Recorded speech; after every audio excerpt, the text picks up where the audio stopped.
Good evening, everybody. A very, very warm welcome to this, our first in the Asia Pacific Outlook series. My name is Martine Letts, and I'm the Group CEO of AsiaLink, one of your co-hosts this evening. The University of Melbourne acknowledges the traditional owners of the unceded land on which we work, learn, and live. The Wurundjeri, Woiwurrung, and Bunurong peoples, the Yorta Yorta Nation, and the Dja Dja Wurrung people. We pay respect to elders past, present, and future, and acknowledge the importance of Indigenous knowledge in the Academy. Once again, a very warm welcome to the inaugural Southeast Asia Oration. This is the first event of the University of Melbourne's Asia and Pacific Outlook series, co-sponsored on this occasion by the University's Melbourne's AsiaLink and the Asia Institute. And just a couple of words about both of us. AsiaLink has been around for more than 30 years now, and we are Australia's only national centre for Asia capability and engagement, working towards one goal: to create a better future on where Asia and Australia thrive together in our region. We provide insights, expertise, capability, and connections across arts and culture, business, education, and diplomacy. We build networks, we deliver programs, forums, and research that support and promote Australia's ability to engage with our dynamic and rapidly changing region. We empower individuals, organisations, the business sector, and governments with knowledge and capability to engage effectively in our region and to engage with our dynamic and rapidly developing region. The Asia Institute is the home of studies in Asian languages and societies at the University of Melbourne. Its academics are at the forefront of research into the intellectual, legal, political, economic, cultural, and religious traditions and transformations of Asia and the Islamic world. Asia Institute publishes a quarterly journal, the Melbourne Asia Review, of which hard copies are available tonight, and I hope that you've helped yourselves to that. I need to advise you that this evening's procedures will be filmed and recorded, and if you ask a question in the Q&A, your voices will be recorded. It gives me great pleasure now to introduce Professor Michael Wesley, Deputy Vice Chancellor Global Cultural and Engagement at the University of Melbourne. Michael will provide some welcoming remarks, launch the Asia and Pacific Outlook series, and introduce our guest of honour and keynote speaker tonight. Thank you, Michael. Many thanks, Martine, and welcome everyone. It's wonderful to see you all here tonight, and it's wonderful to be launching the Asia and Pacific Outlook series here at the University of Melbourne. We thank AsiaLink and the Asia Institute for your collaboration in helping us with this major event. The University of Melbourne aims to play a leading role in interpreting the defining dynamics and events in Asia and the Pacific, as outlined in our global plan, Advancing Melbourne Globally, launched earlier this year. This series, the Asia and Pacific Outlook series, seeks to increase the awareness of the University of Melbourne as one of the world's leading institutions of expertise on Asia and the Pacific, the world's most dynamic region. Through this event series, we aim to provide a foundation to foster debate and create awareness about Australia's place and relationship with Asia and the Pacific, focusing on issues faced by societies across these regions. We are looking forward to bringing together evidence-based discussion to address the specific challenges faced by the region to provide a focus on solution-oriented outcomes. We hope that you can join us for future events in the Asia and Pacific Outlook series, which will tackle various topics such as the climate crisis, digital transformations, and public health, bringing together our partners, alumni, students, academics, and members of our broader community. Tonight, we are delighted to have a very special speaker to launch the Asia and Pacific Outlook series and present the 2024 Southeast Asia Oration on the topic, The Future of Democracy in Southeast Asia. Mr. Pita Limjaroenrat MP is a Thai politician and businessman, and is currently a member of the Thai House of Representatives. Kun Pita has been involved in politics since 2004 and previously led the Move Forward Party, the most ambitiously progressive in Thailand's electoral history, to win a plurality of seats and become the largest party in the general 2023 election.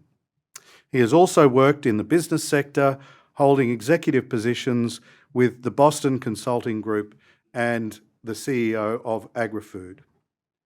Kun Pita received his education in New Zealand, Thailand, and the United States, graduating with an MBA from MIT's Sloan School of Management and a Master's of MPP at the Harvard Kennedy School of Government. Kun Pita, you are most welcome. You've honoured us by coming and speaking at the University of Melbourne tonight. Ladies and gentlemen, please join me in welcoming Kun Pita.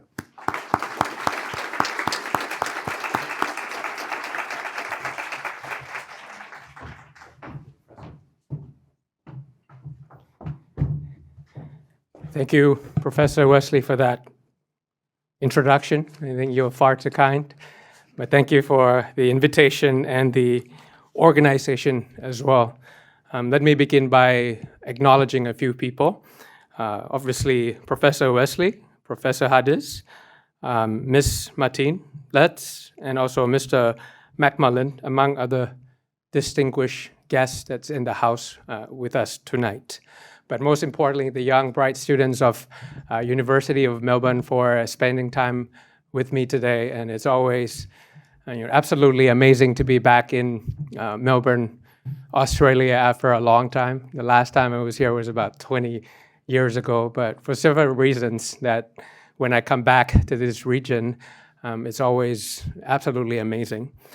Personally, as Professor Wesley mentioned, I grew up in Hamilton, New Zealand. So obviously we have some slight differences when it comes to rugby preference, but hopefully we can sort that out. But my younger brother, on the other hand, went to Adelaide.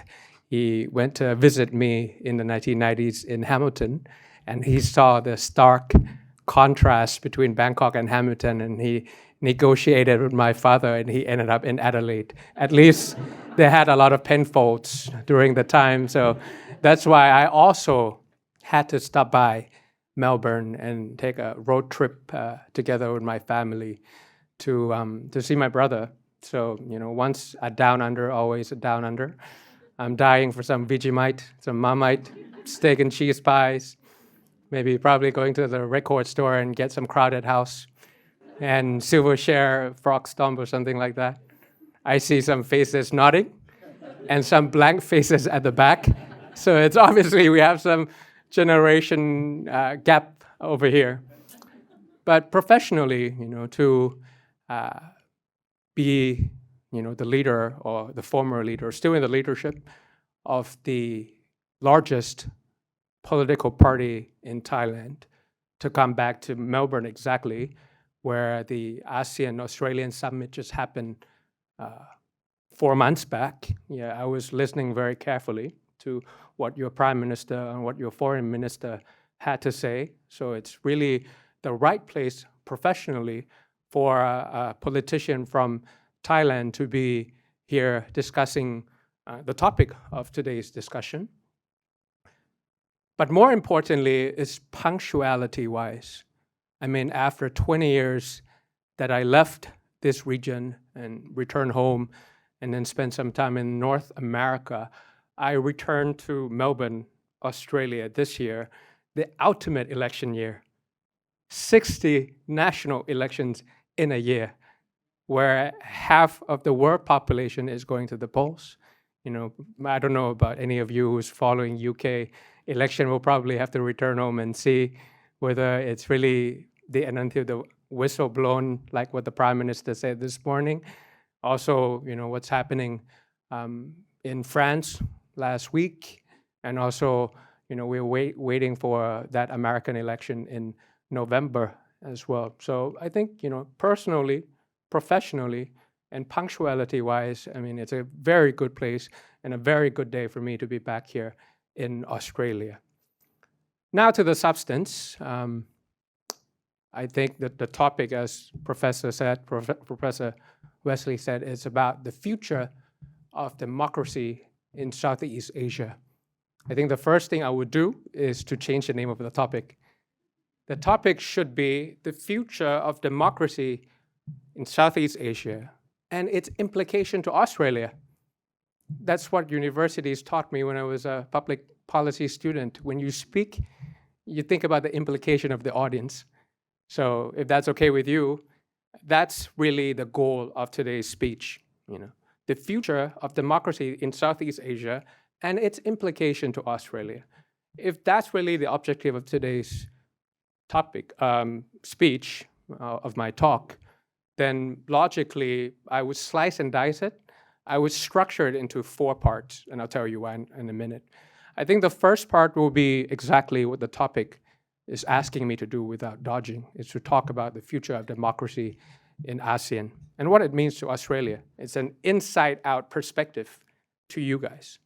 Then the second part should be, Australia and why it matters to ASEAN, an outside-in perspective. You see what I'm trying to do? The first part is inside out. The second part is I'm telling you a reiteration, a reflection of what I've heard from you guys as a second part. The third part, I'm going to combine both 1 and 2 to become the synergistic benefit of what ASEAN and Australian advantage is. Why we should be leading in the middle. What our partnership means if we are aligned on the future. And then the last part, which is the fourth part, is to do a gap assessment of that's the end game. Number 3 is the end game of what we wanted to achieve. But then we have to be realistic and look at what we have now and see what those gaps are and the call to action 1, 2, 3. And I think, we'll be comprehensive. And I think, I don't want to be a one-way communicator telling you, the story just how I see it, but I want you to get involved. I want it to be a 2-way conversation. It's going to be concise and crisp because we have all these panels waiting for us. So you can also ask me deep dive question in whichever you wanted to hear. So let me go to the first part on the state of democracy in ASEAN. In a sentence, the answer to the future of democracy of ASEAN is that it's new, it's young, it's critical, and it's complicated. And I'll tell you bit by bit. New is because 6 out of the 10 leaders in ASEAN is brand new. They are rookie leaders. From Singapore to the Philippines to Thailand, they just got their job for the first time. That's new part. They're younger. So if you take the average, apart from Brunei, Myanmar, and Indonesia, and you take the average age of these incoming leaders, they're 2 decades younger. I mean, if election means governance in Thailand, I'll be the youngest. And I'll bring the mean down, even more than 2 decades. But that's not the case in Thailand, so that's why I'm in the opposition, even if I got the most votes in Thailand. I came number 1, but I became opposition leader. But what I'm trying to say is, at face value, superficial level, if you look at ASEAN from Australia, you see a revival of leadership. Someone new, someone younger by 2 decades on average, and probably a good opportunity for a change, a more progressive way forward for ASEAN at face value. Now comes to the critical and complicated part. The way I would do it for you so that you think along with me is I'll do this in an analysis of opportunities and threats. Opportunities for ASEAN is a thriving economy. So this year, ASEAN grew by about 5%, by comparison to the world at about 3%. Vietnam grew by 6 point something percent. Indonesia 5 point something, Philippines 5 point something. I can't say that for Thailand. We will probably grow by about only 2%. We are the slowest growing country in ASEAN. The second largest and the second slowest. But overall, it's what I'm trying to say. Like on average, collectively, ASEAN is a growing region of about 5% compared to the world of 3%. China just announced its growth, and they're saying they're growing by 5% as well. So that's the opportunity for Australians, the business sector, to be thinking about this. Opportunity number 2. The economy is thriving, and the population of 650 million is relatively young and active. The average age of ASEAN population is 28 years old. What is it in Australia? 38. So on average, the market, the labor workforce, we're about 10 years younger than you guys.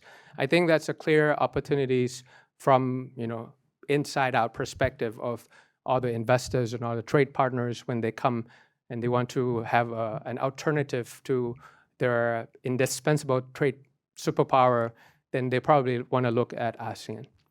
Now, that's the opportunity part. The challenge part, I divided into 2 parts, which is the collective challenge and the individual challenge, because we're a 10-nation association. When we talk about challenge, we have our own challenge, but collectively we also have something. The first thing is definitely Myanmar. And while we welcome, your Australian-owned Special Envoy Julie Bishop to add on to lots and lots of special envoys in the past 30 years, she'll have a hard job ahead, and we're willing to very much looking forward to working with her. But there's nothing hopeful for me to report to you guys in the past quarter. I've been very clear to the Thais and to the international community, the international media, that as a prime ministerial candidate, it's important for me to understand diverse and comprehensive views. So to engage the ANC, to engage the NUG, to engage the EROs, which is the ethnic groups, in order for me to really understand what's going on inside, so that I could formulate a strategy that's beneficial to Myanmar as well as Thais as well. But the 5-point consensus that happened maybe 3-4 years ago never materialized. And the number of IDPs, internally displaced people, has reached 3 million. That number was about 200,000 before the coup. So 10x within 3 years. That's what's happening in Myanmar. And the report of the UN would say that about 90,000 people, refugee into Thailand. But when I check with the parliament, that number is 300,000. So 3 times of what it is in the moment. And, I've been talking to the foreign minister of NUG, various ministers of NUG in many parts of the world. The EROs, if I get a chance, if they want to talk to me, I want to talk to them to really understand, because we are the frontline states. So what's happening over there when there's a spillover, it impacts my country, so I need to engage them. And, the dynamics might be changing a bit. The military junta might be losing some ground, but they are really ramping up in terms of their manpower through military conscription.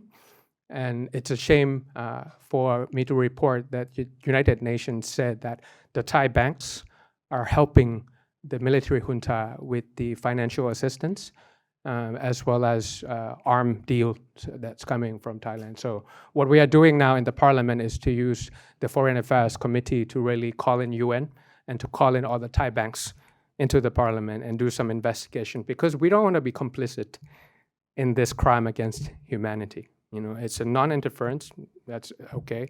But for Thailand to allow financial institutions to whitewash money into military junta in order to buy weapons and kill the innocent's life. 7 million of children are hungry. I mean, the Australians should know, because you're the 3rd donor into Myanmar after Japan and European Union. But the situation is really testing the credibility and the centrality and the relevancy of ASEAN, whether we could do something rather than bullet points. That's the collective challenge, number 1. Number 2 is definitely the South China Sea. the maritime navigation, why Thailand is not a claimant of South China Sea, but it's about rule-based world order. It's about going back to UNCLOS. It's about following up on the code of conduct in ASEAN. And I think Indonesia last year tried to discuss about this situation once again, because it's not so long ago that it was June 17th. The entire region was very anxious. And then I heard it with my own ears in Shangri-La Dialogue in Singapore that, there could be an accident that could lead to a potential war, which could lead to a potential disruption of where 40% of the petroleum products go through. 65% of China's trade go through South China Sea, 42% for the Japanese. And if some accident happens, if there's no guardrails to prevent all these escalation, which didn't happen, so we have to thank Beijing and Manila for de-escalating the situation. But if something like that happens, trade flows will get disrupted, just like what happened in the Red Sea, and all the shipping costs will have to go up. So it affects the entire world collectively. Challenge collectively, number 3, is the greater Mekong sub-region. I understand we have a couple of Laotians here in the house as well, so you know what I'm talking about. Greater Mekong sub-region includes 4 countries: Cambodia, Laos, Thailand, and Vietnam. So 4 countries where we are more of a midstream and downstream, which gets impacted by the upstream. They do dams upstream. So when they do dams upstream, that means, when we're a midstream and downstream, that's when our farmers get into trouble. That's when biodiversity gets into trouble. That's when the fishermen gets into trouble. So then that's why we got together and we formed a Mekong River Commission, 4 of us, and trying to negotiate as a bloc. It's also where the contest of international power happens also. It's the Americans, it's the Chinese, it's the Indonesians, South Korean, Australia, the Prime Minister and the Foreign Minister just announced the water security of 222 million Australian dollars. So really appreciate it, so that all these countries will have an alternative when it comes to water management, rather than relying on people upstream, which is the Chinese. Or we also have to blame ourselves also that Thai companies or Lao companies are doing dams along the Mekong River, and they totally ignored the international law as well as the people downstream. So these are the challenges that these new leaders will have to face collectively. It will test the credibility, it will test the centrality, it will test the relevancy of ASEAN together. But individually, they also have their own problems. Take me for an example. My name is Pita Limjaroenrat. I'm the former prime ministerial candidate, 2023 election winner, and a parliamentarian at risk. Just to say that in a sentence, it explains the situation in ASEAN politics and ASEAN democracy quite a lot.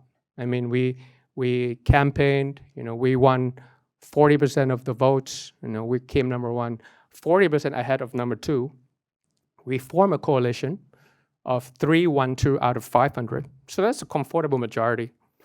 And we got blocked by the appointed senators, by the military appointed senators, 9 years after the military coup that happened last time.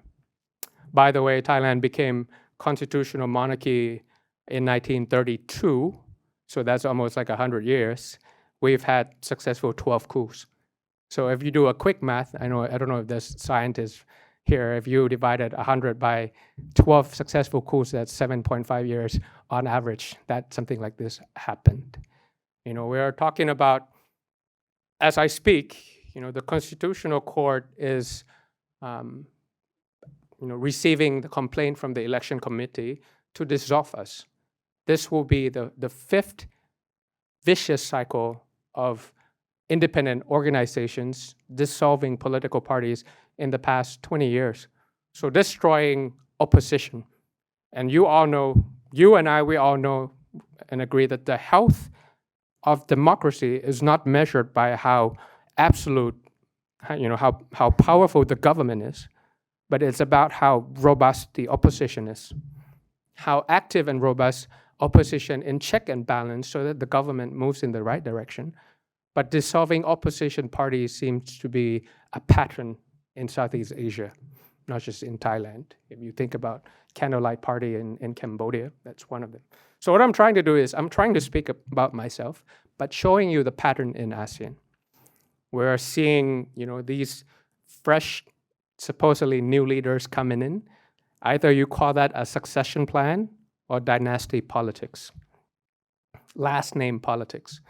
A lot of countries are running politics like it's family business. You can probably think of a few countries apart from Thailand where daughter of former Prime Minister Thaksin Shinawatra is leading the second largest party in Thailand. You're probably thinking about Cambodia. You're probably thinking about the Philippines, Laos. I happen to understand that the Prime Minister, the father used to be the Prime Minister also, which is not a problem. I mean, if you think about Canada, if you think about Shinzo Abe in Japan, Bush, and things like that. But it's not really doing well in any other parts of the world, excepting for this region where we have this new leaders coming in, but it's part of a family politics. And then the second part that is peripheral to that is proxy leadership. Whether the current prime minister or the current president is really pulling the strings, or they have to ask their parents, their father, whether the strategic direction should be this or should be that. Yeah, so that's what's happening in Thailand, but it's also happening in other parts of Southeast Asia as well. Corruption, arm twisting in judicial sphere for political advantage. That's, I got an undue suspension during my prime minister selection, 1 hour before the House will select whether I become the prime minister or not. I got a court order right on my table at noon, and then I had to walk out because I lost my parliamentary mandate and I couldn't go through the process anymore. It's not even like the first time I couldn't succeed, that's correct. But the second time I had my plan on how to lobby the upper house as well as to do the math at the lower house so that finally I could become the prime minister. But I didn't even get that second chance because of the undue suspension and the loss of parliamentary mandate. So when you talk about judicial branch and executive branch and legislative branch, it's not just Thailand, is it, Professor? So, yeah, so you mean I have 10 minutes left, or are you serious right now? I usually don't go for like 2 hours. Okay, I'll try to speed up. But what I'm trying to say is, what's happening in Thailand is not just in Thailand, but it's also something that's all over ASEAN. And that's, up to the new leadership of how they want to take their countries forward collectively to attack the collective challenge, as well as, for their own countrymen. The ice breaking needs to happen. I mean, I can feel it that there are incoming prime minister. They probably have to listen to someone else, but they got to be their own, and they got to ice break, and they got to come together to finally gain that relevance and confidence and centrality back, whether it's institutional, whether it's economical, whether it's geographical centrality of ASEAN. So that's only the first part that I'm thinking, that I'm trying to give you a broad base so that you understand what's going on in the region. Now the second part is about Australia to ASEAN. So in a short sentence is that I hear you, Prime Minister, and I hear the Australians when you became the first dialogue partner of ASEAN back in 1974, the New Colombo Plan in 2014, the White Paper in 2017, Comprehensive Strategic Partnership in 2021, and also the ASEAN Summit. So I've been listening. I've been learning on what you have to say and what you expect. I hear rule-based world order loud and clear from your summit. I hear maritime freedom. I hear strategic balance and resilience. I see, coming together for climate change and digital transformation. And it's really, public to public, but private to private as well, in the sense that our trade with you to ASEAN, ASEAN to Australia is about 15%. And our investment is about 5% of your total economy. So we can totally become an alternative if something happens, in the sense of our private-to-private partnership. We're behind the Chinese, the Japanese, and then ASEAN. Yeah, so private-to-private, we have something to offer to Australia as well. But it's more like the people to people. I remember Foreign Minister Penny Wong, when she said that 1 million out of the entire Australia would identify themselves as the heritage of Southeast Asia, and to have a Malaysian-originated Foreign Minister Penny Wong, it's a good signal and it's a good symbol of how Australians perceive ASEAN. Now, if that's point number one and point number two, and when you combine all of them, you have to imagine of what the Australian and ASEAN advantage would look like. And I would argue that it's the time for us to lead from the middle, to really make the concept of the middle power a reality. And if it's, it's been very hard for the middle powers. It's been around, if you're in academics, probably 10 to 20 years that people have been talking about this. But if there's any partnership that come close to a reality, it would be Australia and ASEAN, because we are a natural partner of choice. We're at the same strategic ecosystem, the same strategic nexus. We rely on one superpower for security. We also rely on one superpower for prosperity. It's like how do we think about coming together for our collective competitive advantage? So it's not just national competitive advantage, but collectively, what's our competitive advantage that it gives us the strength not only to rebuff illiberal behavior, but have the ability to withstand the consequences as well. And also to have that apparatus to bridge between a divergence of two superpower. Like while we all eagerly await for the election result in November, we all have our various scenarios and the implication of what it could happen to us. Will there be a reversal of policy, like how TPP was reversed? Will we have to collectively pay for protection, NATO? Will we see a more severe trade war retaliation? One country slap on the other one strike back, and that it impacts all of us? Will we see a superpower that would weaponize economic relations? That's all possibility that could happen between the rivalries, but that it will impact all of us in this room. At the same time, while we wait for the third plenary that will happen in 11 days, where the Chinese leaders will talk about their economic policies, they will talk about their technology sufficiency, and while we worry about the overcapacity, because I told you in the very beginning that GDP of China is 5%, but if you look in the details, the devil is in the details. It's no longer the same structure. It's more manufacturing based.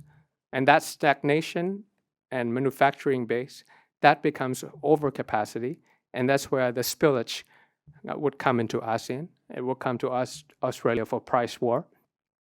And that's why you started to see some tariffs slapped on it, whether it's from Europe, from America, or from Indonesia as well. So that's something that we have to eagerly await on both sides on what's going on in the future. But what about our own agency? What about our own ability to selfly determine of what we can do together? If we can't race with the American supremacy when it comes to semiconductor, or the Chinese. We can race them when it comes to electronic vehicles or semiconductor or AI.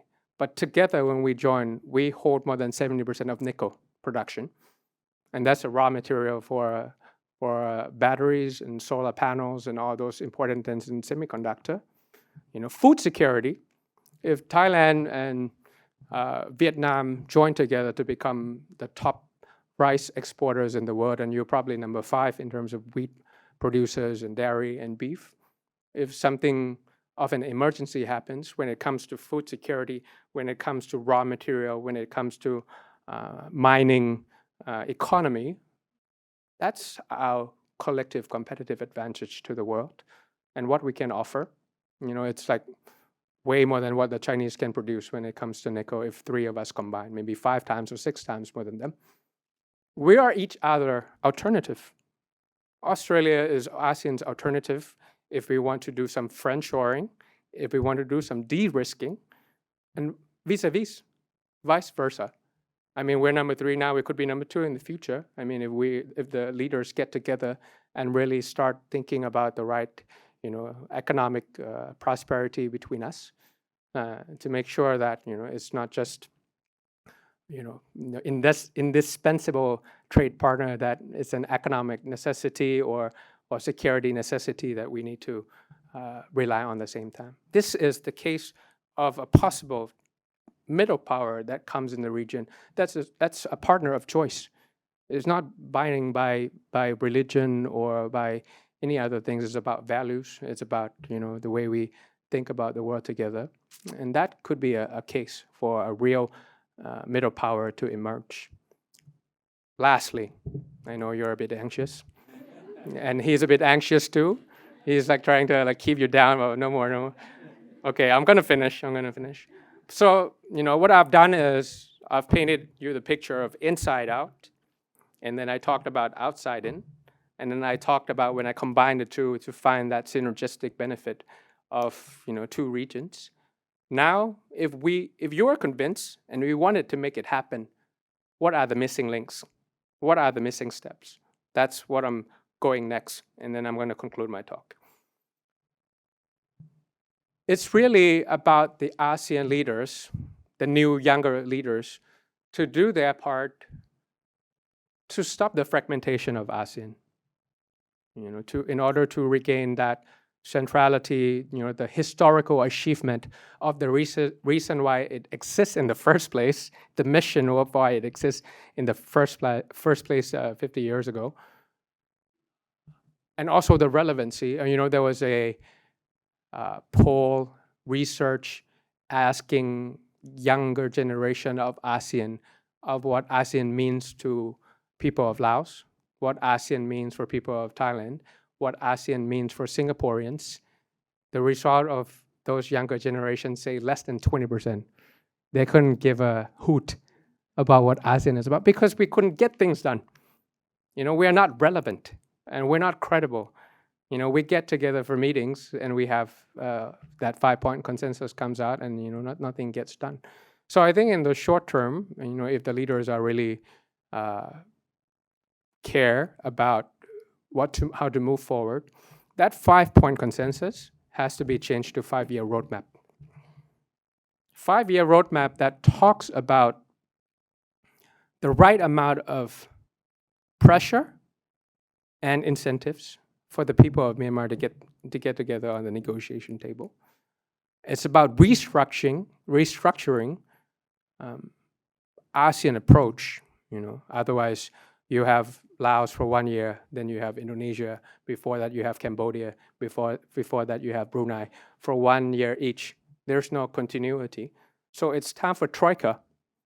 The previous one and the future one and the current one get together for some continuity. Thailand needs to get involved because of our proximity with Myanmar. We share about 2,700 kilometers with Myanmar. So we have proximity of asset and proximity of liability when it comes to this. The Indonesians can say what they want, the Singaporeans too, the Malaysians too, but if the Thai people or the Thai government does not get involved in Myanmar, 5-point consensus will be 5-point consensus forever. It's not going to be a roadmap. So I've been using the parliamentary system as the leader of, not the leader of opposition, I mean the leading opposition party, to do a no confidence debate with the Prime Minister and tell them, you got to set up the inter-task force within Thailand and really have to start off with like humanitarian nexus or humanitarian corridor in order to release the suffering of the people of Myanmar. And then you started to move on, work on with the people of ASEAN and all the partners in order to finally, help without interfering, so that the fragmented groups of Myanmar can imagine what post-conflict Myanmar would look like. That's what I'm trying to get at. Or risk balkanization, because some told me federation, some told me confederation, some told me like United States, because they have different resistance group. I think, if the dynamics are coming towards the resistance, and then there'll be a probability of democratic roadmaps in Myanmar once again, I think this is the right time to really start thinking about what it looks like post-conflict. Because once you can imagine that post-conflict Myanmar, and you work backwards, we'll be able to get Myanmar out of the crisis, the turmoil, or the upheaval quicker. That's the short term. That's what the ASEAN needs to do in order for us to work with you to become the middle power that we desire. The second, or the more of a medium to long term, it's time for us to really think about the role of ASEAN in terms of the Charter. The Charter was introduced in 2008, and it has to be a living document. We really need to start about that, non-interference, but not indifferent. And non-interference is understandable, but when 7 million children are suffering of hunger, and we do nothing, we're indifferent about all these suffering in the country, it might be time for us to really think about the Charter once again. Get together, get a consensus, but actually just start talking about it, of what it means to be a member of ASEAN in terms of the Charter, in terms of the rules and regulations. Revise the structure in the sense that, that 1-year term, it could be 2-year term or 3-year term, so that there's continuity.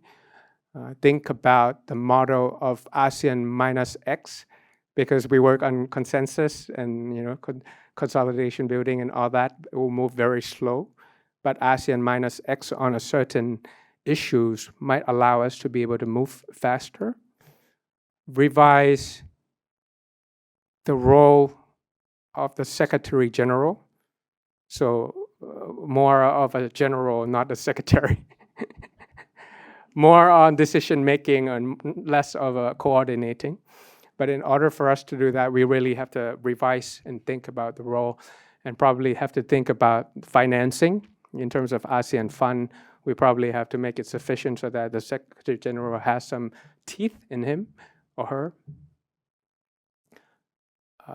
ASEAN law, transboundary haze, for example. If you have a Clean Air Act in Singapore, in Thailand, but Cambodia doesn't have one, Myanmar doesn't have one, the transboundary haze and pollution is not going to go away. That's something that at the ASEAN level could be done. Disaster relief is nothing new. I think Malaysia introduced it in 2015, but people stopped talking about it. But if we get together, that's probably more on a security part that becomes quite an organization when we talk to you about AUKUS or Quad, for example.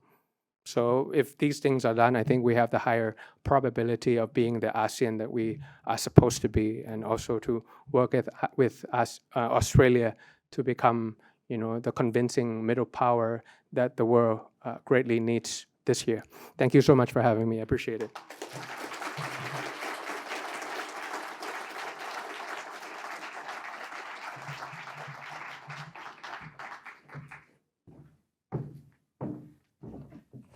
Well, Wow.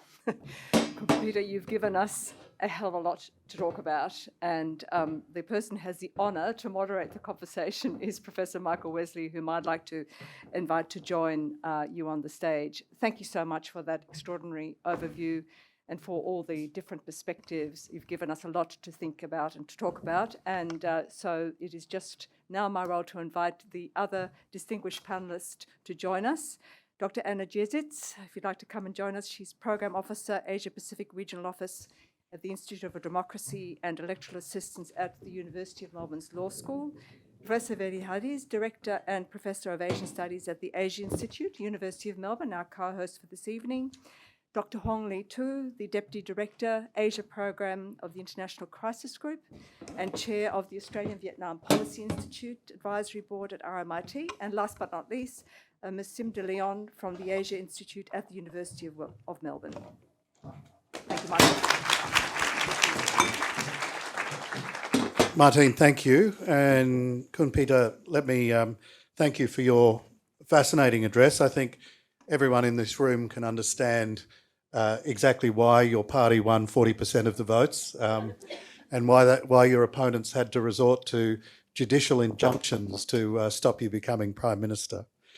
I'd like to broaden the discussion tonight to build on Kun Peter's remarks, really to talk about democracy in general across Southeast Asia. And Vedi, I'm going to start with you. I'm going to ask you, you are a specialist on Indonesia. We've seen, we're about to see a transfer in power in Indonesia. How has the change of government in Indonesia, or how will the change of government in Indonesia impact democracy in Indonesia, but more broadly in Southeast Asia? Thanks, Michael.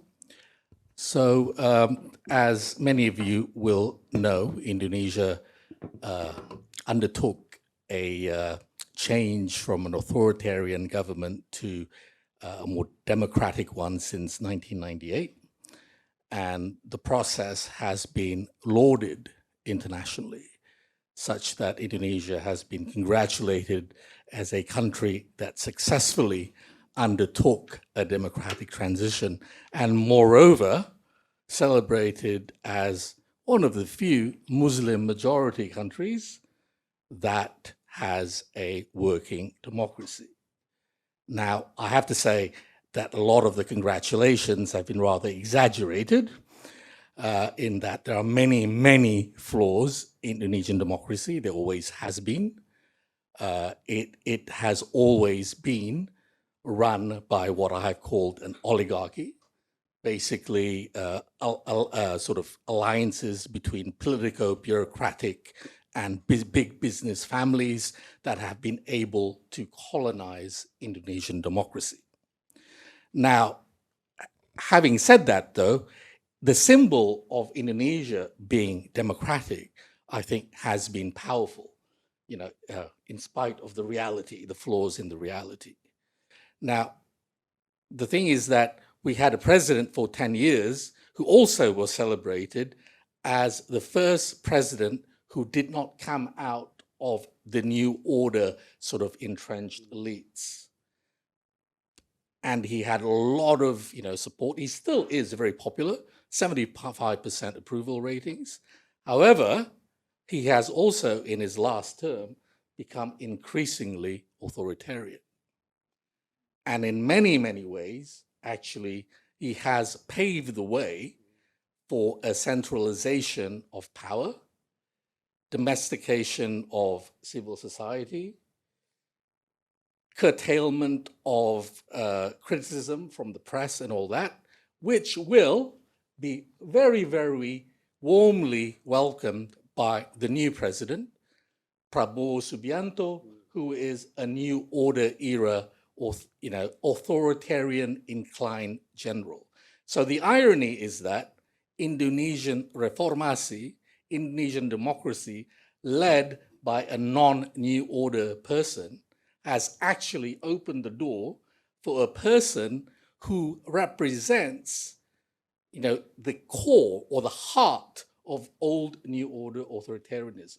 So that in itself, I think, degrades the symbolic power of Indonesian democracy, and that will have a negative effect on democratization in the region because the model has been degraded. And in fact, global models have also been degraded, as in America and Europe and so on. So that just makes it, I think, increasingly difficult for democracy movements in Southeast Asia. Fascinating. Thanks, Betty. Kun Peter, I'm going to do a segue to you because, of course, one of the great factors in Prabowo's success was social media and the effective use of social media. Can you reflect on what role social media is playing in either the democratization or the threats to democracy in Southeast Asia? Pros and cons. I mean, pros is that during the campaign, for example, we could reach our constituencies easier. We could do our campaign management and strategic communication easier. But the threat is the misuse of social media, information operation, fake news and all those things to, assassinate characters. And that's also the negative side of it. And I think it's time for governments to start thinking about transparency of algorithms when it comes to social media, because it will become more polarized and more polarized. Once you hit on that clip, it will automatically lead to more clips about that situation, and then it could get worse. More than social media, asking for transparency when it comes to algorithm, so that everybody can know what kind of algorithm they do to us and to our children. I'm thinking about artificial intelligence now, because social media is quite yesterday when it comes to politics and campaign management. Is about artificial intelligence and politics. How do you think about this, and what's the morality, what's the moral compass on how you use artificial intelligence in politics? That's more of the right question on the next campaign going forward. Anna, I'm going to jump over to you. You're a law scholar. We've seen constitutional courts play a key role in recent Southeast Asian politics, including Indonesia and now in Thailand, as Kun Peter talked about. What effect are these courts having on democracy, and to what extent are they promoting democracy? Thank you, and thank you for having a lawyer join this conversation. I really appreciate the opportunity. So yeah, we've already heard some examples of how courts are getting increasingly involved in politics, and this is something that's happening not just in Southeast Asia, it's happening everywhere. The lawyers call it judicialization of politics. And, courts can play a positive role in this space. Having the option to take action in court under a constitution and hold leaders accountable under that constitution is an important part of democratic governance. And there are examples of that happening in the region. But there are other ways that democratic role has really become very limited. So one limitation is the quality of the law itself, right? Courts apply the law, and if the law is not democratic, that limits what the court can do with it. So some courts will get around this. They'll interpret the Constitution and they'll say this law is an invalid law. And we have an example of that from Indonesia earlier this year, where there was a law that kind of criminalised fake news and defamation. And the Constitutional Court said, well, that's unconstitutional because it's being used to criminalise freedom of speech, and target critics of the government. So we see a positive role that the court plays there. But on the other hand, we see courts becoming increasingly politicised. So also in Indonesia, we hear examples of courts favouring one side of politics over the other in different ways. One example, of course, is the decision of the Constitutional Court to remove the age barrier on presidential candidates, which opened the way for Jokowi's son to run for vice president in the recent election. So, and that case also raises a third issue, which I think is the degree to which courts are close to political interests or other elite interests like business interests or the military. So in that case, it was particularly controversial because the Chief Justice who sat on this case was actually Jokowi's brother-in-law. And of course, that Chief Justice was later demoted for violation of the ethics code, but the decision still stands. So I think that another limitation we see in the region is this closeness between courts and judges to those who are in power. Thanks. Sim, I'm going to jump to you and ask you how trends in democratic erosion or growth in the region impact minority communities, and can you give us some examples of what might be happening in the Philippines? Yeah. Overall, I think the impact for minorities and marginalized groups broadly has been quite detrimental insofar as those who seek to advance more authoritarian interests often move towards weakening institutions that are supposed to safeguard the rights of minorities, leaving them much more vulnerable to discrimination, but also abuse. And some have also resorted to rhetoric that vilify certain communities, blaming them as the sources of society's problem. And certainly that's what we've seen how it's played out in the context of the Philippines under the presidency of former President Rodrigo Duterte, who openly kind of disparaged human rights and championed a war on drugs that kind of built upon that rhetoric of homogenizing drug users as this dangerous others that needed to be dealt with. And we saw the detrimental impacts that had in terms of thousands of drug users being killed, majority of whom come from urban poor communities, so communities that are already in positions of vulnerability economically, socially, and politically as well. And I think that that's how it's played out in the context of the Philippines, but certainly the patterns of marginalization can also be seen in other contexts and on the basis of other identities, whether that's religious minorities, ethnic minorities, as well as gender identities as well. And I think what's worse as well in the context of democratic erosion is that usually it comes hand in hand with a crackdown on dissenting voices, which makes it even harder for people who are from marginalized groups that already face political barriers to keep fighting for their rights and to seek justice for their rights as well. Thank you. Hong, I'm going to bring you back to some of the points that Kun Peter was making about the role of multilateral organisations like ASEAN and whether they have a role in facilitating democratic and accountable governance. Thank you, Michael. ASEAN, obviously, the Association of Southeast Asian Nations that define the region, which we talk about 10 Southeast Asian nations.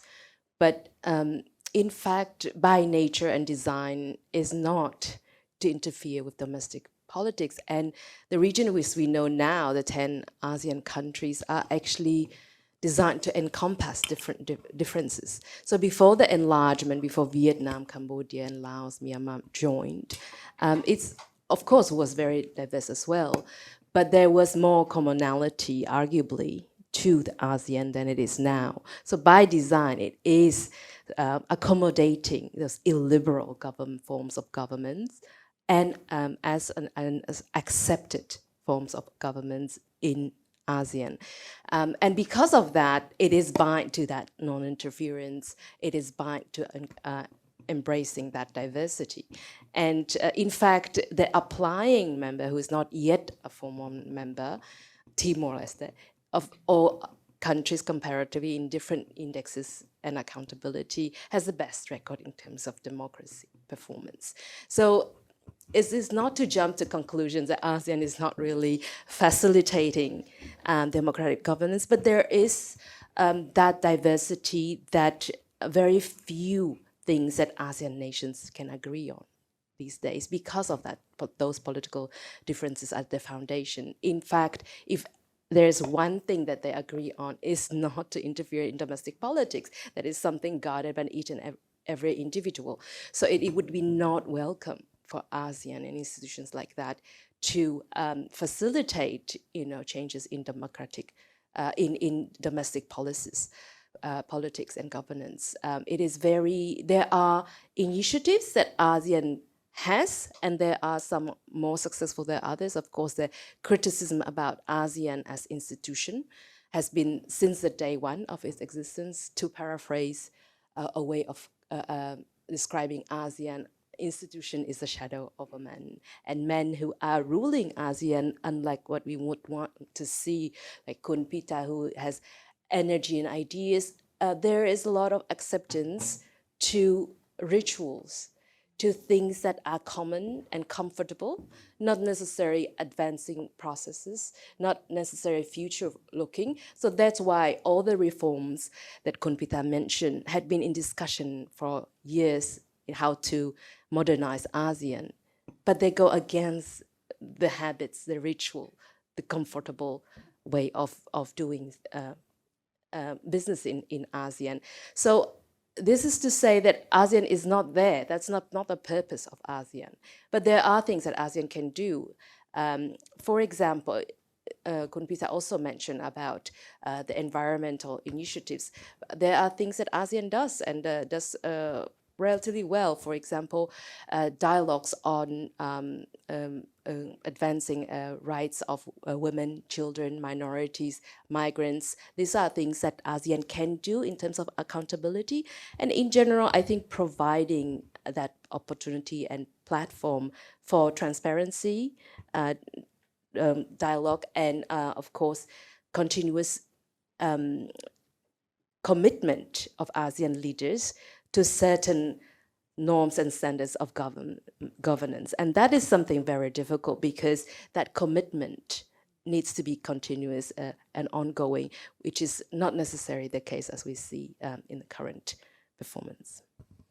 Anna, the variation in regime type that Huang was talking about, does that affect ASEAN's ability to act as a unitary and effective actor in places like the South China Sea and Myanmar? Yeah, I think Huang's sort of answered some of this question already. I think it's an interesting question to think about, because in the abstract, I don't think the differences in regime type necessarily matter when it comes to a country's foreign policy, right? You could think about democracies working with non-democracies, where their interests align. So it shouldn't, in the abstract, be a barrier. The trick and the question is to find where those interests align. And, if you've got the complexity of the problems that Kun Pita outlined in relation to South China Sea and Myanmar, you've clearly got interests that align. I mean, peace in Myanmar is critical, but, this how to get there problem comes up. So I think it's a very difficult question to answer, but Myanmar, I think it said a lot, is the test case for ASEAN, and taking some of the steps that Peter outlined in his talk might help get there. But I think, I guess another part of the problem is, countries that act in national interest, but also where self-interest and the self-interest of those elites in particular countries come into play. So we can all say, well, peace in Myanmar is in the national interest of every country, but is it in the interests of elites in various other countries who want to support the military, who want to promote their own business interests? So it's not just about governance. I think it's more than that. And regime type is one factor, but not the only one. Sorry, that's a non-answer to a difficult question. Thank you. Kun Pita, did you want to comment on that, or you were nodding vigorously? Bullseye. Personal connection over institutional politics is part of the difficulty of how you move. But then I started with hopeful message that, it might be hard in terms of the infrastructure or the hard side of things. But then again, if you have the soft side of, cultural intervention, then it might be possible. But the thing is, you need a change of leadership in the sense that you look forward in how you do things, not how you look in the past. Otherwise, it's either you disrupt yourself or you be disrupted. I'm going to go off script here, and I'm going to go to where Kun Peter started his remarks, and on the youth of the region, the fact that Southeast Asia is a very young region and that it's got young leaders. So I'm going to ask Huang and Sim and Vedi each to comment on whether the youth of the region is a force for democratisation. Is this something we should be hopeful about? Why don't you start us off, Huang? It's a very difficult question. I think it also really depends on, how do we define democracy really? Because we sort of have an idea that a democracy is a goal, we've reached it and it's all good. But actually it's an ongoing exercise. Even, the most shining liberal democracies are struggling with new challenges and new waves of challenges, including technology, which are very proliferated among young people. But necessarily also introducing disruption, including social divisions, polarization, and whatnot. So even in mature democracies, this continues to be challenging. So I think with the environment in Southeast Asia that was never really conducive to the type of liberal democracy that we have often in mind. I think there would be a double whammy challenge. One being obviously, the certain inherited patterns, be them the dynastic politics, patronage, and all kind of entrenched issues that deep running. And on the other hand, the new challenges that are coming, and we don't necessarily have any either solution or answer to that. And so we have both a regulation in terms of information because of the more authoritarian tendencies, but also lack of regulation when it comes to social media and technology. So those young people will be growing up in a very challenging environment, very hard to distinguish which norms, which way to go about and how to exercise the democratic rights if they get there, and how to promote that. So I think it's going to be if anything, it's more bumpy road ahead. I am also hopeful, like Kun Pita, when it comes to the potential of the region. And I think if we talk about democracy, we certainly have to talk about the developmentalism in Southeast Asia, and it's not by chance that Kun Pita started with economy and economic potential of the region.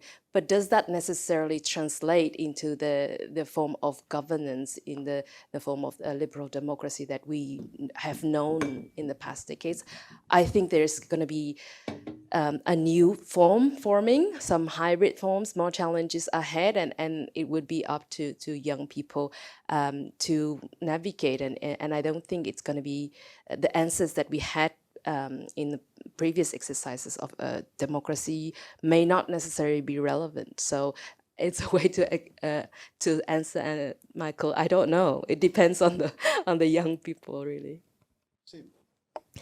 Yeah, I agree. It's definitely a challenging road ahead for young people. I think what I will add, though, is that young people have definitely shown their capacity to be that force. So much of the pro-democracy movements across Southeast Asia are being led by young people.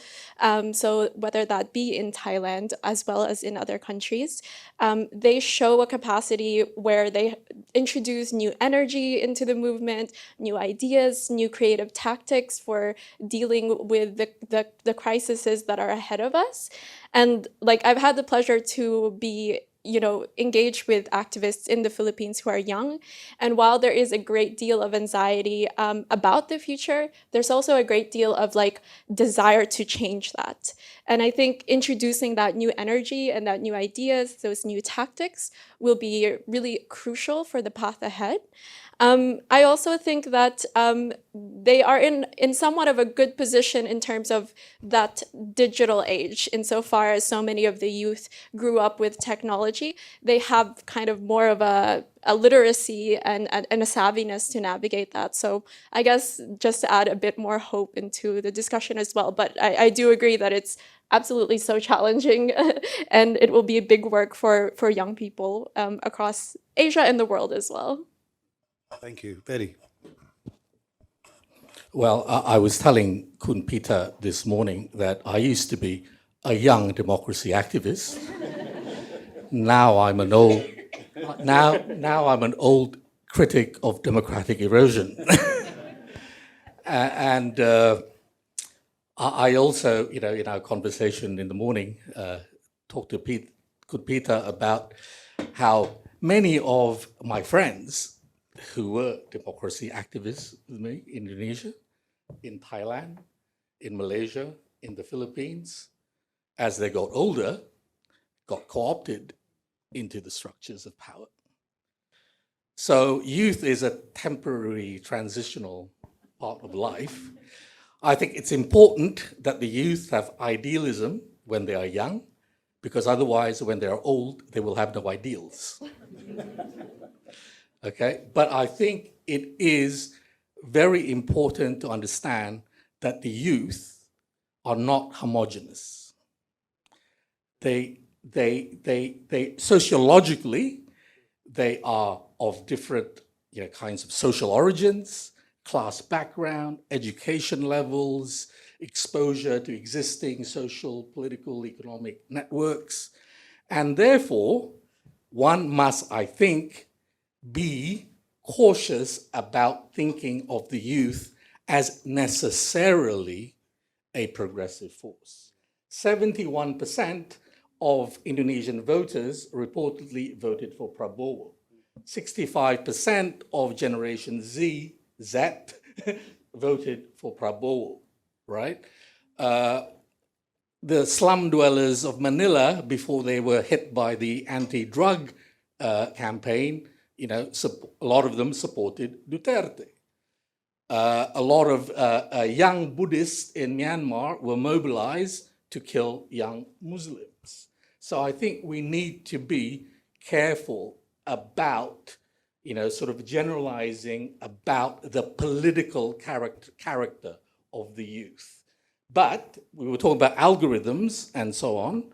I think it is important to recognize that the youth are also a precarious youth, right? In that, they are in socioeconomic structures where, like in Australia and the West, but in different ways, their futures are uncertain. And therefore, they tend to be kind of vulnerable or prone to actually be, susceptible to those algorithms we are talking about, and therefore mobilize into all kinds of social political movements. Some of them are completely retrogressive. Some of them may be progressive, but some of them are completely anti-democratic and retrogressive.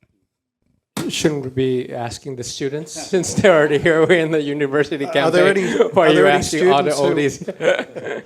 any students who've got views on young people pro-democratic or otherwise? Or pro-security, yeah, kind of like that. We'll be coming Pro-prosperity. We'll be coming to audience Q&A very soon, so please do think of your questions and issues you would like to pose. I'm now going to move to the issues of civil society, and I'm going to ask you, Sim, how have human rights activists and organisations worked to respond to democratic decline in the region? Thanks for that. I think that, kind of trying to, there's been a recent acknowledgement of the close links between democracy and human rights, which has spurred a lot of action from a lot of human rights defenders, human rights activists, organizations, in trying to prevent further erosion in the region at least by highlighting some of the violations that can occur in a context where democracy is eroding. And that's been done in many ways by diligently monitoring and reporting on the different violations that do persist, mobilizing different allies that they can, either within local groups or within government circles and business circles, in order to take a strong stance on the issue. And of course, also working transnationally. So utilizing the international organizations, human rights organizations that exist, as well as international platforms like the United Nations and its different mechanisms, whether that's the special mandate holders or the Human Rights Council. Or also regional networks, because there are regional connections that exist within Asia and ASEAN that can be utilized as well, whether that's through pressuring national human rights institutions, through organizations like the Asia Pacific Forum, or connecting different activists together to exchange different ideas, like through formal networks like the Asia Democracy Network, or informal groups like the Milk Tea Alliance, for example. So highlighting one another's struggles, exchanging tactics, things like that. I think the main aim has been to just try to kind of highlight and put multiple pressure points for action, yeah, or if not action, at least perhaps to not let abuses that occur in those contexts go unnoticed, yeah. Kun Peter, is grassroots activism, community campaigning part of the Move Forward Party's electoral strategy? Oh, absolutely. It's like the foundation, it's like the core, and that's how we survive judicialization of politics. Because, I mean, in our movement, so I've been a politician. So I ran for public office, I want to say 6 years ago. This is my second party, so I'm the designated survivor. You know, the first one was called Future Forward Party. 8 months into the parliament, they dissolved. And then I became the designated survivor and led that for the first time as a rookie leader as well, and we won. The only reason why we could survive is that because we have strong foundation. So regardless of what the logo looks like, regardless of what the house looks like, the ideology continues and the membership continues, and a smooth transition can happen. So regardless of what happens in August, which is like about a month time, I mean, I could be banned for life. I could be banned for life. I can never run for public office ever again. That's a possibility. But with or without me, with or without my leadership, the movement continues because of the grassroots movement, because of the strong foundation. So we'll probably have to change the name. So Future Forward, Move Forward, Leap Forward, Jump Forward, you know, something like that. It will change. The logo might change. The color might change. Could be Future Move. Move to the Future Forward Party. But what I'm trying to say is that the political project continues, you know, and I often ask the question of whether I still have hope in politics or whether I still have hope in democracy, and how I remain optimistic is precisely because of the question that you asked the other panelists, because of the youth. Because I've traveled around the country, I've traveled to various parts of the world, and I see the young people who still very much believe in change, and they're fighting for their freedom, fighting for the change, in the sense that if they're 18 years old or 19 years old voting for the first time, they would have gone through 2 military coups in Thailand, 2 constitutional amendments, and a pandemic, and a military junta taking over economy, talking about artificial intelligence. So I feel like, you know, if we keep going the way we are going with the grassroots movement, as well as, you know, adequate policies, winning elections, as well as domination of ideas. I mean, winning election is just quantitative. I want to be 270, I want to be 300 out of 500 so that I can form the government. But then again, I'll hit all these apparatus that are going against me. It's about that domination of ideas, is about that collapse from within, just like how, you know, the mid-age liberal military in any other parts of the world felt like this is enough. I'm not going to militarize Thailand any longer. I'm going to give up and let the institution do the work. And I understand that democracy, it's zig and zag. But then again, it remains within that institutional found, and it will correct itself in the long run. Anna, while we're talking about pro-democratic forces, could you talk about civil society in general, including academic institutions? Are they a pro-democratic force in the region? Oh, they can be. Kind of go from grassroots to the ivory tower of academia. I think one way to think about this is to think about what democracy requires, which is an informed and knowledgeable citizenry that can hold a government to account. And so access to knowledge and freedom to produce and disseminate that knowledge, are critical to democracy. So civil society, including academia, but also the media, the kind of human rights organisations that Sim talked about, they're all part of this kind of process of democracy and the kind of practical way in which government can be held to account. So I guess this is why targeting of academia is often seen as an early sign of democratic backsliding. But it's also not for nothing that democracy movements are not only led by young people, but students in particular, right? So universities as a place where these ideas can be known and flourish and talk about is kind of critical to democracy movements as well. I think, again, these things are at risk, not just in Southeast Asia, but around the world. You can think about limitations on freedom of speech as applying to academics as much as they apply to others. But then there are other restrictions that I think academics face in particular. One way is talk about politicisation of the courts, politicisation of textbooks and history, and that kind of increasing interest by governments in what academics are doing and saying.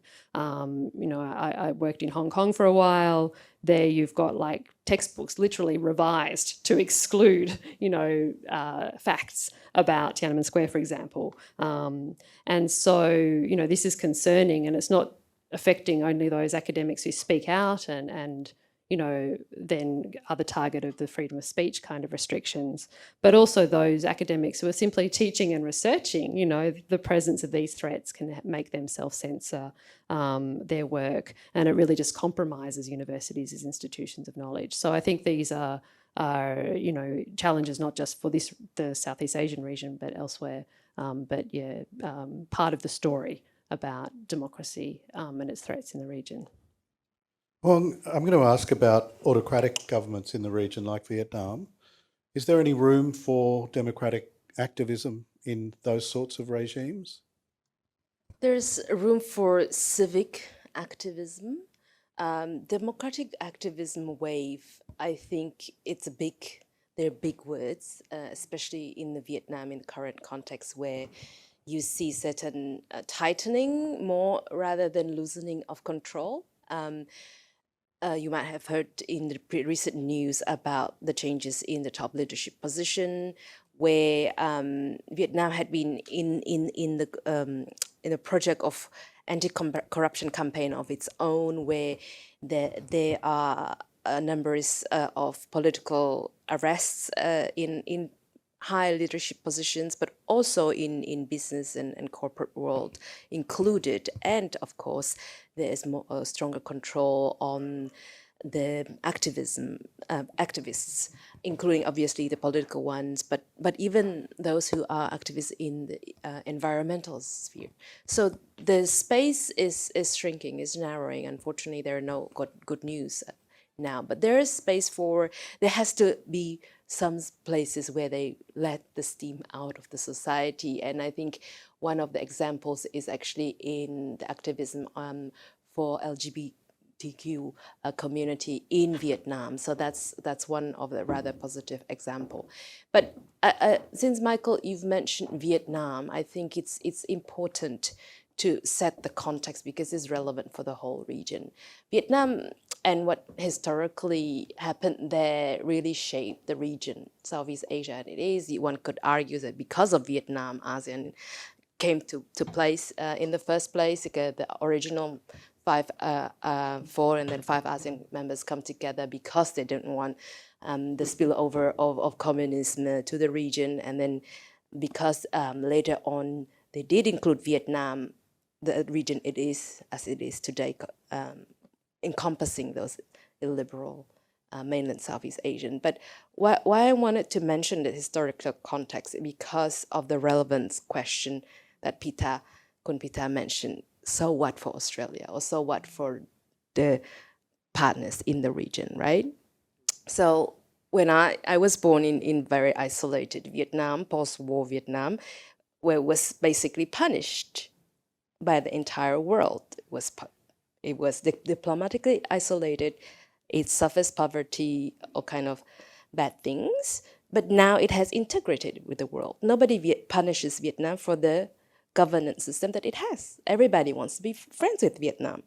So not only the government can get away with what it's doing, it is accepted, and that speaks to diversity of ASEAN. That speaks to perhaps not very effective values-based foreign policy, and it is the world we have today. So we can't judge, foreign policy by dividing friends and foes. But at the same time, I think certain corners of society, certain groups of activists also feel abandoned because they followed that democratic activism pursuit, and they're not supported as they would think they should have been. So this is a challenge for Australia as a partner, but for US and others in the region, while promoting that free and open Indo-Pacific. What kind of governance, what kind of relationship and partnerships in all aspects, whether economic, but also security and diplomatic. It is encompassing and embracing that diversity and respecting each country's and governance choice of their governance. But at the same time, there is a question of accountability, not only to the government that are tightening control, but also how do they respond to the civil society movements. These are really sometimes contradicting interests. I'm going to ask a question of each of our panellists, if you could reflect on this one.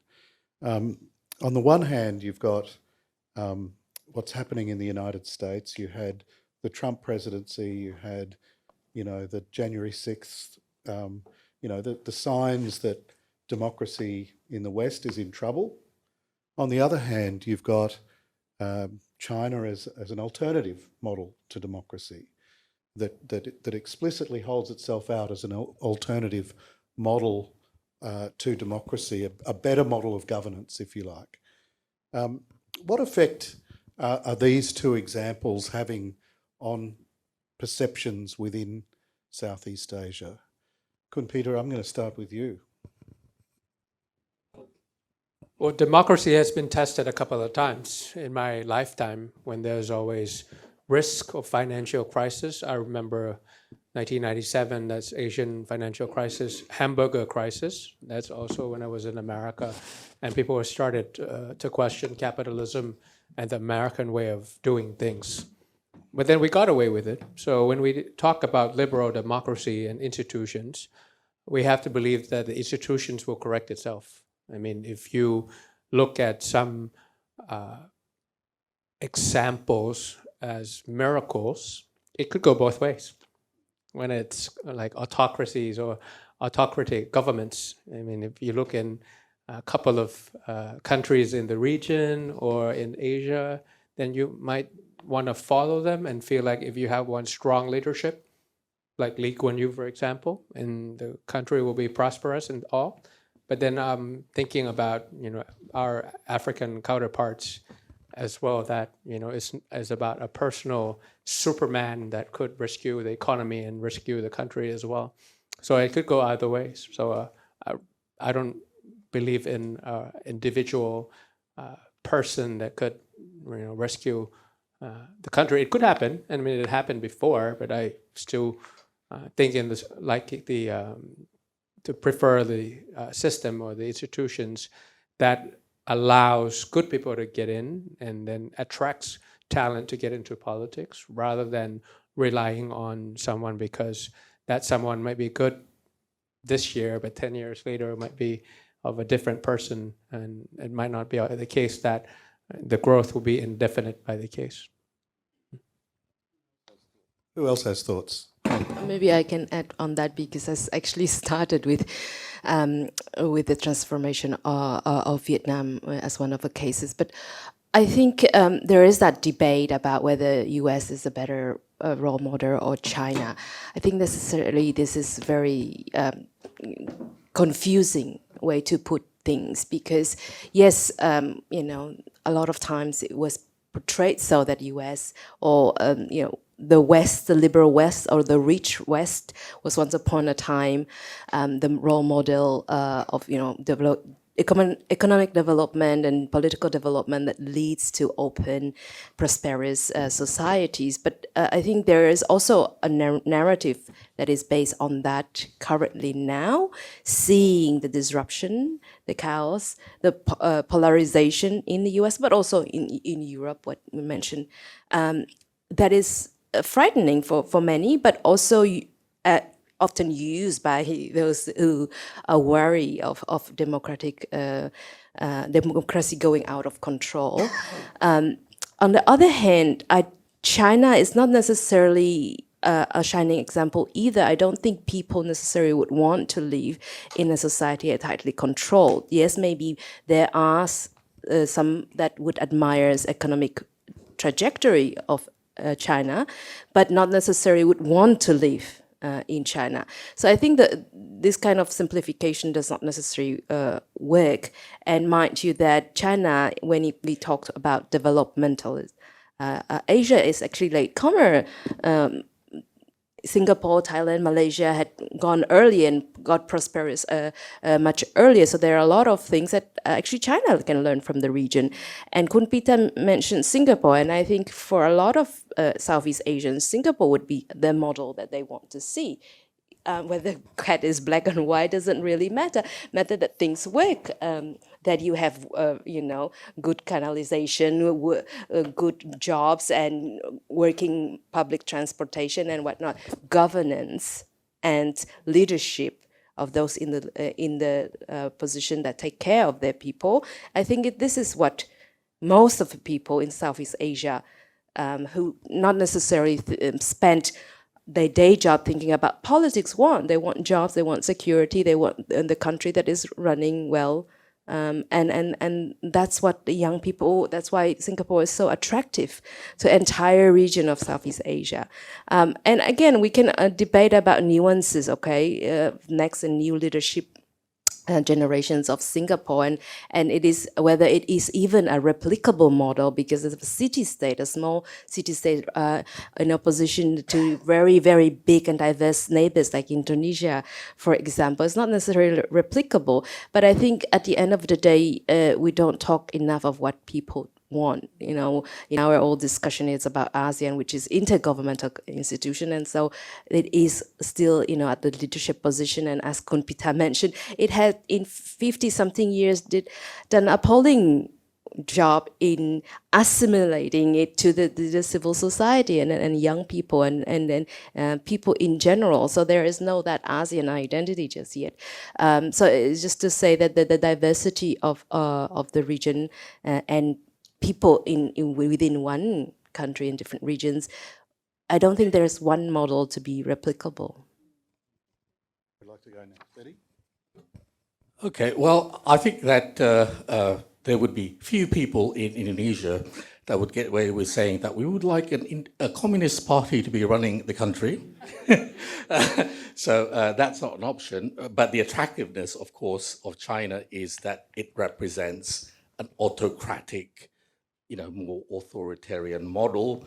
And this talks to the sort of concerns and rhetoric and interests of the people who say democracy has gone out of control, right?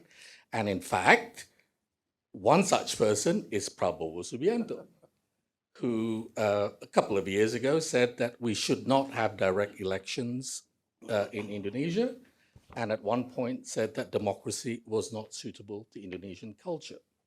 And I think that the success of China economically and, sort of its, adventures in Central Asia and Africa and so on is providing a model.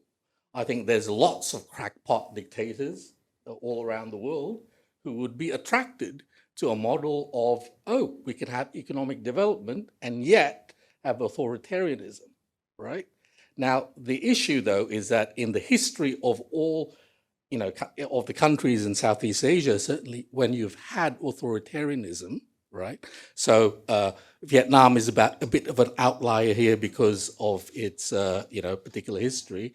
When you've had that, hasn't power and economic wealth, sort of been concentrated into, the hands of very few people in a way that is against interests of people in general, and also lead to policies that in the long term would be unsustainable without democratic checks and balances? I think that's the issue, really. And I would say that really a lot of the people who say the autocratic model is the one that we should follow in Indonesia have an interest really in sort of destroying the environment and so on and so forth without a lot of public kind of controls over what they do. Now, the problem is that, when I was a young activist, even though we knew that there were problems in America, problems in Australia, in Europe, and so on, we could, as a matter of propaganda, say, well, this is, something, more like what we'd want things to be, sort of, or maybe Scandinavian social democracy, although it was never going to transpire. But these sorts of ideals being sort of put forward in the sort of war of propaganda. Now we can't do that. I mean, there is no model of democracy, a model where human rights are consistently being secured. You've got democratic crises in America, Europe, and you've got, the treatment of refugees in Europe, Australia, America, in ways that completely go against the human rights principles that the West has kept on preaching to countries like Indonesia. So, how do you take that seriously? Sim, did you have some thoughts? Yeah, I think they raise really good points about like the issue of simplification of these two, the only two kind of alternatives. And I think what we can take, at least in the context of the Philippines, is how that narrative as well could be used, because Duterte's foreign policy was very much around US versus kind of China, right? So it was this idea that it gave him certain levels of legitimacy to commit the authoritarian practices that he was engaging in, because while the West would criticize him on the basis of human rights, he had the legitimacy to say, well, then I have China to lean back on. So I think that's the danger of that simplification as well, is if the West will critique us, then China will support us. And it leads to that idea that then is the alternative. That's the ideal then, if not the US and China. And I think there's also, I think a lot of scholars refer to like the Philippines as being quite disillusioned with democracy, and that's what gave rise to Duterte. And to some extent, I think democratic backsliding in the US has raised questions for people, emboldened in large part by the kind of rhetoric from politicians as well, to question, is that something that we do want to work for, if even in the West, it doesn't seem to be working out in the way that they claimed it to be, as ideal as they would like it to be. So I think it kind of feeds into that narrative. Anna. Yeah, I'll be quick. I think from what the panelists have sort of said, the idea of models is not helpful. It's open to abuse. It's not all that useful to look to, what kind of model of democracy do you want to import and export or draw on. And so what do you look to instead? And one possibility is to go back to principle, right? What is a democracy? And it goes back to what Hong said about, what do the people want? And democracy is there to provide for the participation of the people on an equal basis in their government. What do they want? So I think the current circumstances of the world are kind of a challenge to organisations like my own to think about, well, what is democracy at heart, and maybe start imagining how that can be reimagined, whether that's reimagined for the United States, for Australia, or for the Southeast Asian region. Thank you, our wonderful panellists. Now, ladies and gentlemen in the audience, it's over to you. Are there questions that you would like to pose of any of our panellists? Pradeep. There's a microphone coming. Question for Kun Pita. You painted a rather pessimistic picture of ASEAN and its ability to resolve problems in the region, and you particularly referred to Myanmar, its failure to achieve anything in Myanmar. My question is that we have a growing sort of competition, rivalry, whatever you want to call it, between China on the one hand and the United States, and more broadly Quad, despite the fact that you talked about Australia as a middle power, but Australia is also a member of the Quad and very much a United States ally. Given this growing competition, and a lot of people worry about the possibility of a conflict in the region, can we rely on ASEAN to play a role which the notion of ASEAN centrality really highlights? I mean, we all hear about ASEAN, and all the major powers in the region, the dialogue partners of ASEAN, recognize the concept of ASEAN centrality. And all the institutions in the region are in fact centered on ASEAN. But given the pessimistic picture you painted of ASEAN, can ASEAN live up to the expectations that some of us have, that it could be that moderating influence in dealing with this growing competition between China and the United States? I'm very conscious of your time, so I think how I would want to do this is to take rounds of questions. So maybe 3 questions at the time, whether it's to me or any other panelist, and then we answer in one go, and then we go to the second round, so that includes more people. Sure. I think there was a question up here. Yeah. All right, so I've got 3 questions for Kun Pita. It's past precedent. I just shoot myself in the foot just now. Sorry. So I'll summarize that. So it's kind of past, present, and future. So this one is focused on Thailand.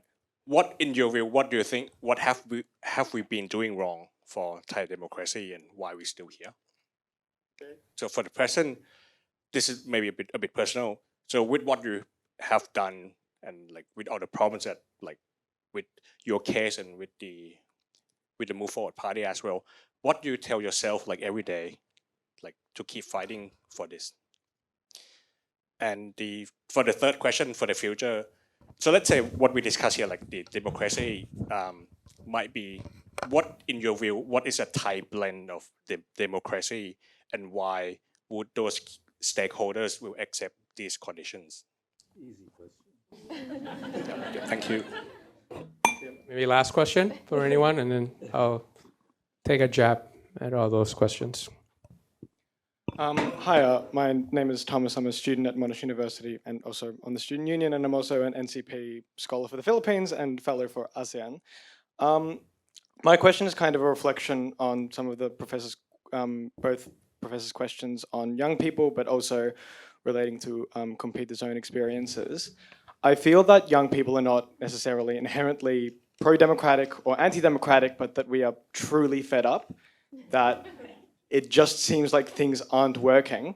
And every time we're being told that this is the thing that we do, this is the party that we vote for, this is the group that we can champion, it just seems like the system works against every element of that, such as with Pita's experience with the complications of Thai democracy at times. What is the thing that you think you can tell young people to make them believe that this is still possible in the face of all of these really big structural challenges to the things that we want to be able to believe in?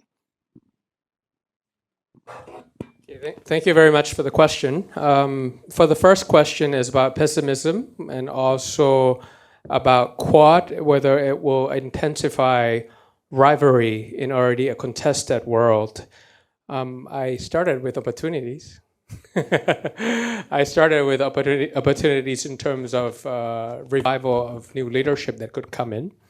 So, starting from a very neutral ground on, the future is in the hands of all these new incoming leaders, whether they will, use their own assessment and strategic direction in order to make sure that they maximize the opportunities as well as coming together to minimize the threats.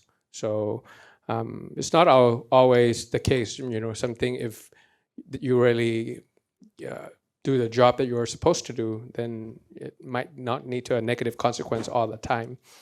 In terms of Quad, I tried to take a look with a neutral view, and the last time the Quad meeting happened, it was about public health. It was about digital transformation. It's about climate resilience. Not so much about security as a lot of people perceived it. So devils is in the details, and I listened carefully. I'm not going to prejudge before something happens like that. And if that's the case when it comes to public health, when it comes to climate resilience, when it comes about digital disruption or aging society, very happy to work with Quad. And I don't think it's going to intensify any rivalry. Rather, it will come to collaboration rather. The three-question man, okay? What Thailand has been doing wrong. 3 M's. We've been militarized for too long. We've been monopolized for too long. And we've been centralized for too long. So 2 M's and 1 C. So militarized, you understand what I'm trying to say, the kind of military coups that happened and the kind of national budget that is being allocated to the Cold War era kind of defense rather than the new challenges. Monopolies is, the top 1% holds 69% of the wealth, period. In God I trust, the rest brings data. And in terms of centralization, Bangkok is Thailand, Thailand is Bangkok. Simple as that. What do I tell myself? Don't take it personally. What was the third question? You don't remember it yourself.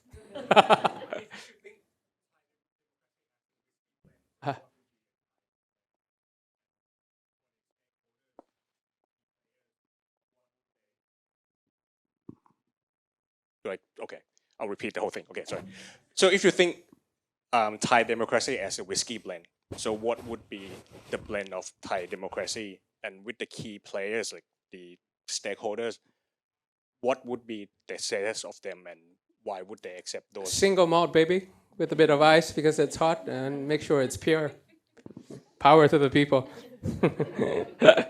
Okay, and the last one is about Rage Against the Machine. Like you guys are fed up, huh? All the Rage Against the Machine now. What I would tell you what if I tell you it's a ploy? It's an alibi for you to be fed up with politics and you feel like it's dirty. You feel like you don't want to spend time thinking about it. You'd rather take care of your own personal things and things like that. And you don't want to be in public service. And when you are really bored and tired of politicians fighting against one another, that's when they pass the laws to concentrate their wealth and give a bad name to politicians, and they give a bad name to democracy because of the inequality that comes with it. It's a kind of economy that doesn't work for everybody because of, the barrier to entry that is by the legal basis or the way they think about politics. Politics is very easy. It's who gets what when. Who gets what when? That's politics. So if you ignore politics, you're fed up and you don't feel like you want to give up, that's when who gets what when becomes the elite or the soldiers or the establishment. So no options. The rage you have, I understand, but use that rage to make some beautiful rock music to keep it going. Okay, I think we've got time for a round of 3 more. Yes, please, the lady in the red scarf.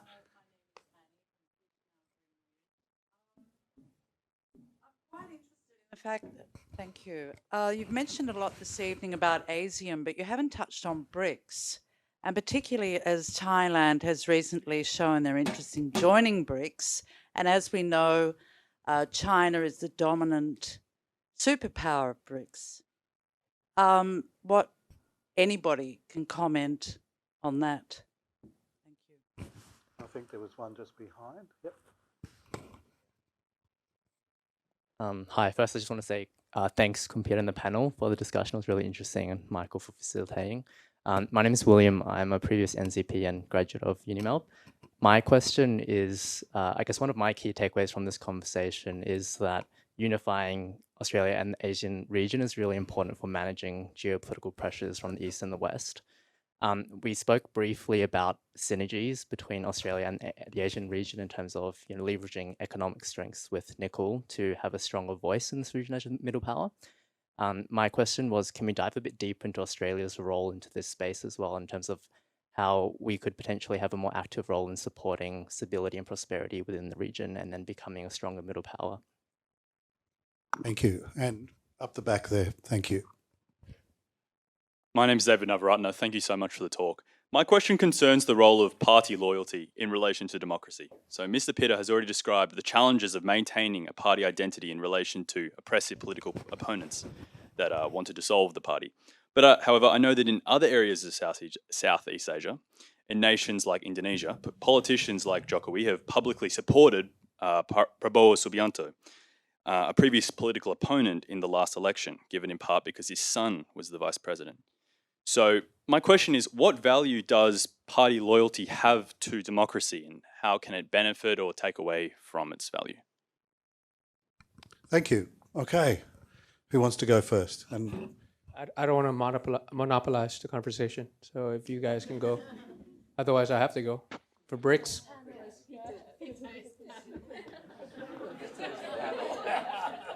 So for BRICS, the fact is this, so it's Malaysia and Thailand. And the second fact is Thailand is also trying to join OECD at the same time. So it's probably, there's some benefits to it, but it's more like a symbolic gesture that they are starting for the entrance procedure at the same time.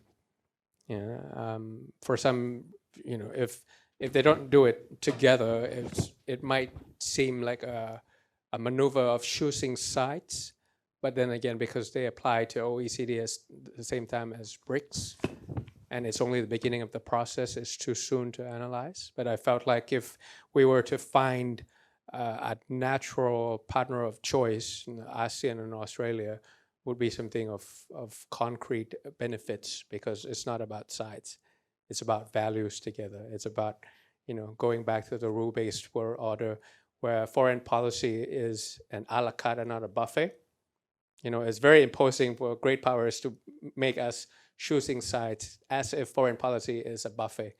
Like if I go for this side, for this camp, I have to agree with everything they say or the other ways. But it's it's the ability to choose, values by values, transaction by transaction, and see how it benefits both the countries that I'm working with. It's more like playing poker and not chess, because we're not, pawns of just two players, but being able to call out bluffs with guardrails of things, and with the equal play with one another is probably the right way to do it. The second one was about Australian role. You guys can help me out on this. Australian role in helping ASEAN so that they can synergize and become the middle power. No? No? No?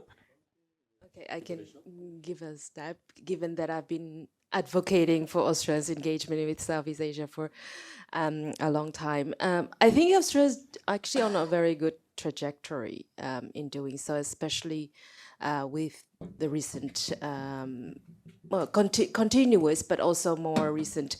Kun Pita mentioned the special summit that had just happened in March, another high mark in the relationship, being the first ASEAN dialogue partners. So Australia has been there in the region, and what matters is consistency. That's, I think, regardless of governments, regardless of policies, or the current geopolitical or geo-economic challenges of the day. I think Australia does have this continuous recognition that it is a part of a broader region where its interest and connection with ASEAN or Southeast Asia is intrinsic, then being there matters. And we can talk about details of how and what initiatives, but what matters is consistency, I think, and that has been acknowledged. I mean, there is a little bit more popular narrative that it's not enough, it's not enough. It's never going to be enough. But Australia is doing relatively well in comparison to others in the region, and that matters. I mean, for the capacity it has, and I think that most of the region does trust Australia as a middle power that has some similar interest, maybe perhaps more aligned with the US, but it is an actor on its own, and that's the most important thing. You have to tell the Prime Minister that there's a Prime Ministerial candidate of Thailand who listens to him. 2 billion Australian dollars on financing, 222 in terms of water security in the Mekong region, 69 for the environmental and climate resilience. I mean, these are substantive help that is coming from the summit. So it's not just meetings with no outcomes. It's very substantive, and we appreciate it very much in the sense that it gives not Thailand, actually, it gives Cambodia and Laos the alternative financing so that they don't have to go through that trap diplomacy that they have to rely on the previous alternative that they had. So if they have the alternative, that means they have more autonomy. And once they have autonomy, that's how the ASEAN centrality can happen, like that. The last question is about party identity. Go ahead. I'm moderating. I was also just going to add that actually Australia has a lot to offer in skills and technological know-how that actually I think a lot of Southeast Asians do not actually, sort of recognize. So the default sort of position is to look at America. And of course, for money, for investment, to look for China. But, what are the main problems in Southeast Asia, right? I mean, it's huge population and diversity and so on. So one is food production. Australia has, advanced technologies, in food, including rice production, actually. We have that in the University of Melbourne. Yeah. Most productive per hectare. That's right. Okay. We have expertise in renewable energy. That's going to be, well, it has to be one of the major challenges in the region, right? We have expertise in things like health systems, although that is in decline here. But given, the world has just experienced a pandemic, sustainable, sort of coherent and effective health systems are things that I think will be needed across the region. And in fact, Australia has an interest in making sure that that does exist in Southeast Asia because pandemics don't know borders, right? So if you've got pandemics in Southeast Asia, it's going to come to Australia. So just quickly, and you wanted me to answer the political loyalty question. Well, the thing is, across Southeast Asia, and I'm not talking about the Communist Party is a different dynamic, but political parties in Southeast Asia have mainly been amalgamations of patronage networks. They have not been run by ideology or programs. And therefore, it is very easy for anybody to just hop around different parties, right? And I think that is the problem in Indonesia. That has been the problem in the Philippines. You can't tell the difference of the parties in terms of, let's say, environmental policy. Can you tell the difference between them? You can't. And of course, in Thailand, maybe the Move Forward Party is a breath of fresh air, but we do know that, in the past, the Thai Rak Thai Party really represented a move by, the interests of, business and politicians and so on around the Thaksin clique to actually challenge the power of more established political and economic networks. So rather than being programmatic or ideological, it's about battles between patronage networks. And that's why it's easy to just hop around. Thank you, Vedi. For me, it's political integrity over party loyalty in a transparent world, in a world full of digital footprint. So I feel like, it's not the same anymore. Well, that was extraordinary, and I'm not even going to attempt to sum up what was discussed. It was very wide-ranging and very stimulating, but just maybe a couple of observations before I ask you to join me in thanking our keynote speaker and our panel. First of all, Kun Pita, you talked about the themes that were explored in the 50th anniversary summit here, and you mentioned 4 out of the 5 themes. The one pillar that you didn't mention was the Emerging Leaders Dialogue, which I thought was quite pertinent to the theme about the role of youth and young people, which AsiaLink happened to be the organisation that was given the gift of managing that. And we had an extraordinary group of emerging leaders from the region as well as from Australia who talked about many, many things, who learned from one another.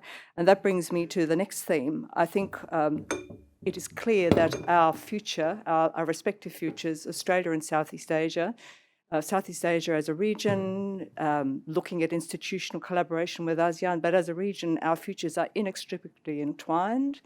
And that is incredibly important. That's why we wanted to have our first major event on the future of Southeast Asia and democracy, because it is quite clear that our respective futures are very well entwined, and in a way that we can, and how do we manage that, and how do we not circumvent politics and democracy, but how do we work together to learn from one another and to share values? I think it is very much tied up with the thematic collaboration to meet some of our common challenges, whether they be in the environment or on the health system, water management, all the things that, if not addressed, will generate a kind of conflict and will make it easier for authoritarian regimes to take charge if there is a lot of civil dissatisfaction and dissent. By building collaboration, by building economic collaboration, where we build one another's futures and prosperity, is going to have to make a difference, I think, to stability. And that's what has been really the sub-theme, I think, of today's discussion. And finally, to say, we at AsiaLink and the Asia Institute at the University of Melbourne, we all bemoan the fact that we don't have enough discussion to understand the complexities of what our economic and political futures are as individual countries in a region, as democracies or other regimes. And that's one of the reasons why we wanted to launch this series, really to expand the conversation, to get ideas from people, to have an opportunity to talk to one another, to explore, to learn from one another through this incredibly knowledgeable panel today. And I think we've certainly met our KPIs, Michael, in that regard. So I want to say thank you to, well, first of all, Kun Pita, for coming here, spending time with us. You've got an extraordinary...